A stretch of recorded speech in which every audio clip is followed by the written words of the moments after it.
ایک سرد خزاں کی شام میرے دو دوست طیب عدنان اور میں نے پہاڑوں میں واقع ایک پرانی آصف زدہ حویلی کا دورہ کرنے کا فیصلہ کیا۔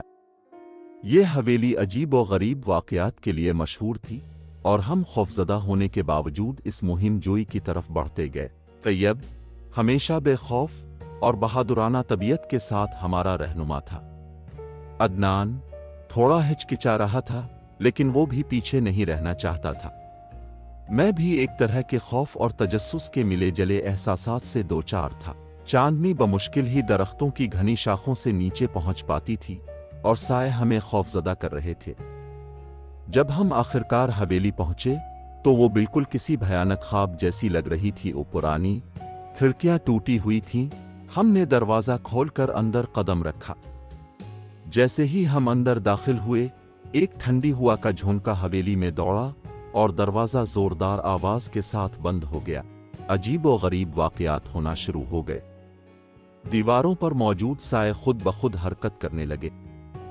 ہمیں لگا جیسے کوئی نادیدہ ہاتھ ہمارے قریب سے گزر رہے ہوں۔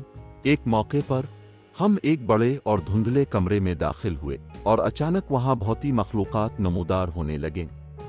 وہ سفید، دھندلے اور بہت خوفناک تھے۔ ہم دیکھتے ہی دیکھتے ان روحوں سے گھیر لیے گئے جن کی خالی آنکھیں ہمیں گھور رہی تھیں۔ بھوت ہمارے پیچھے پیچھے تھے اور ہم ہر اندھیرے کمرے اور تنگ راہداری سے گزرتے ہوئے بچنے کی کوشش کر رہے تھے۔ اچانک بھاگتے بھاگتے مجھے احساس ہوا کہ عدنان ہمارے ساتھ نہیں تھا۔ میں نے پیچھے مڑ کر دیکھا تو وہ بھوتوں کی گرفت میں تھا اور وہ اسے اندھیرے کی طرف گھسیٹ رہے تھے۔ عدنان مشکل میں ہے، میں نے چلاتے ہوئے کہا۔ طیب اور میں نے ایک لمحے کی بھی دیر نہیں کی اور عدنان کی طرف دوڑ پڑے۔ ہم نے عدنان کے بازو پکڑے اور پوری طاقت سے کھینچنا شروع کی۔ عدنان کو بچانے کے بعد ہم نے مزید دیر نہیں کی اور دوڑتے ہوئے باہر کا راستہ تلاش کرنے لگے۔ حویلی ہمیں ایک بھول بھلیا کی طرح محسوس ہو رہی تھی لیکن ہم متحد رہے، ایک دوسرے کا ساتھ نہیں چھوڑا۔ آخرکار ہم باہر کے دروازے تک پہنچ گئے۔ ہم جیسے ہی باہر نکلے سرد رات کی ہوا ہمارے چہروں سے ٹکرائی اور بھوت پیچھے چھوٹ گئے۔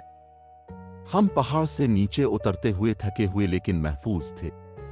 ہمیں احساس ہوا کہ ہم ایک بڑی تباہی سے بال بال بچ گئے ہیں۔